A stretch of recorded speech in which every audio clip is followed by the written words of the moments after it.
जो आपकी पारिवारिक स्थिति है वो आपके कारण मजबूत हुई, उसके बारे में कुछ बताएं। जैसे आपके भाइयों को आपने आगे बढ़ाया, उनके आप व्यापार सेट कराए, उसके बारे में, परिवार के बारे में बताएं कुछ। ऐसा शुरुआत तो संघर्षपूर्ण थी। जी सहयोग आर्थिक मतलब नहीं मिल पा रहा था कहीं से। जी आर्थिक सहयोग की कमी की वजह से ग्रोथ नहीं हो रहा था। जी जी फिर धीरे धीरे भाई लोगों की पढ़ाई जब खत्म हुई तो सहयोग, फिर हाथों का मजबूती तो मिलना शुरू हुआ। जी जब भाई लोग सहयोग करने लगे फिर बिजनेस बढ़ाया। जी तो पहले सब्जी का काम अच्छा चला, कोई लागत भी नहीं थी, प्रॉफिट अच्छी थी। बिल्कुल। धीरे धीरे बढ़ते गए। बिधूना में ही मतलब प्लाट खरीद लिया, प्लाट खरीद के मकान भी बनाया। जी उसी में सभी लोग एकजुट होकर रहने लगे। बिल्कुल बिल्कुल। और एक सामूहिक परिवार है। जी सामूहिक में अब भी रहते हैं और खाना बनता है एक जगह, सामूहिक में खान पान भी है, रहन सहन, और बिजनेस भी सामूहिक में चल रहा है। मतलब सब कुछ एक आपने अब जो संघर्ष किया है, हम सफल हो, ये नहीं हुआ कि सफल होने के बाद लोग अपना अपना अलग अलग कर लिया। आपने ये चीज़ बांध के रखी है कि सफल होने के बाद भी हम लोग साथ रह रहे हैं। ऐसा है, सहयोग तो मिलता ही है, जी लेकिन आप सामूहिक में रहना चाहते हैं तो कुछ न कुछ मतलब गुंजाइश करनी पड़ेगी।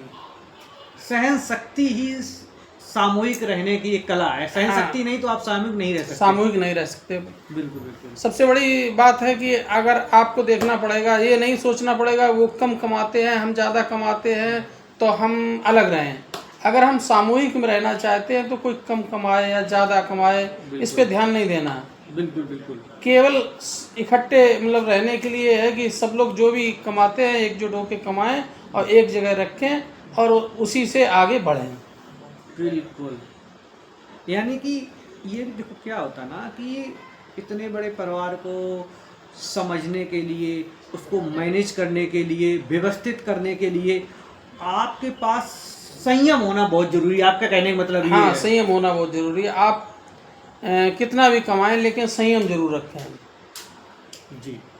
अच्छा, संयम से आज बात याद आई, जो व्यक्तियों के आज के समय में परिवार बिखर रहे हैं वो संयम कैसे रख सकें, इसके लिए कुछ 2-3 आपके पास कोई तरीके हैं, कोई अनुभव है जो बताएं कि आप भी अपने परिवार को, जैसे हमने आपने संयम से रखा है परिवार को, और भी लोग संयम से अपने परिवार को रखना चाहते हैं, उस विषय में क्या कहना चाहेंगे आप, कैसे रख सकते हैं वो?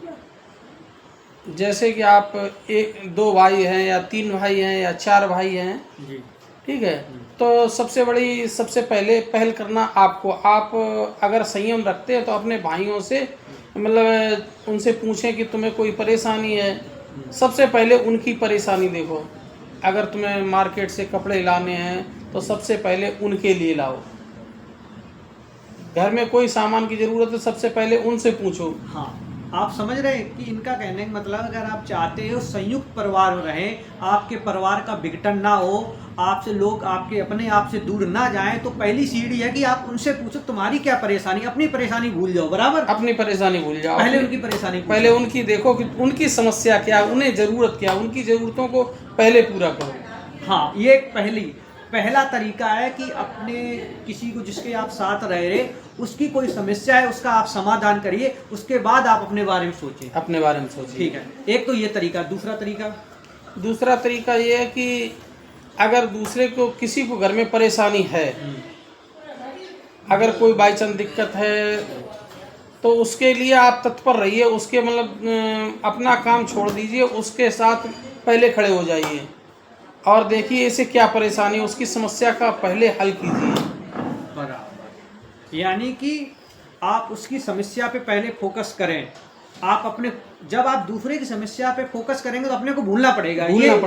ये जरूरी है। अगर आप दूसरे की समस्या को आप देखेंगे, अपने को नहीं भूलेंगे तो कैसे देख पाएंगे? तो उसे समस्या नहीं देख पाएंगे तो वो तुमसे कैसे जुड़ा रहेगा? बिल्कुल, मतलब अपनी जो समस्या है उसको तुम भूल ही जाओ। हाँ, अगर किसी को जोड़ के रखना है तो उसकी समस्या पहले देखो। हाँ, अपनी भूल जाओ कि इसे क्या दिक्कत है। बिल्कुल, उसकी समस्या का पहले सोल्यूशन निकालो, उसे पहले सॉल्व करो। बिल्कुल, बहुत अच्छी बात। हाँ, और कोई तरीका? और तरीका तो यही है कि फिर नहीं, एक ये प्रश्न मेरा कहने का मतलब है कि ठीक है भाई, तो आपकी बात समझ लीजिए, जो फीमेल्स यानी कि महिलाएं वर्ग होता है, तो उनके अंदर एक अहंकार भरा होता है, ये नेचर है, अहंकार होता है कि मेरी चले, यानी कि मेरी सुनी जाए सबसे ज़्यादा। तो उस विषय में कैसे मैनेज करेंगे फिर? उस विषय में मैनेज करने के लिए उनकी भी यही है कि पहले उनसे बात करो कि आखिर उनकी समस्या क्या है। पहले उनकी समस्या तो अहंकार है कि मेरी सुनी जाए। हाँ, तुम्हारी सुनी जाए, लेकिन देखना पड़ेगा कि तुम्हारी जायज़ है या नाजायज़ है। अगर जायज़ है तो बता दो, तो तुम्हारी सुनी जाएगी। अगर नाजायज़ है तो उन्हें समझा दो कि भाई ये नाजायज़ है, ये करना सही नहीं है।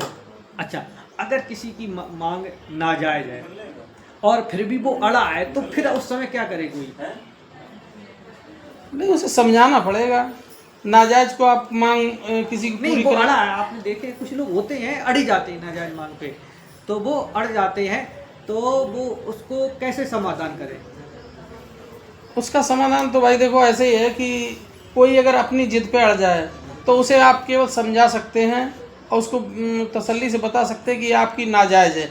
नाजायज़ मांग को आप पूरा करेंगे तो उसकी मांगें और नाजायज़ हो जाएंगी।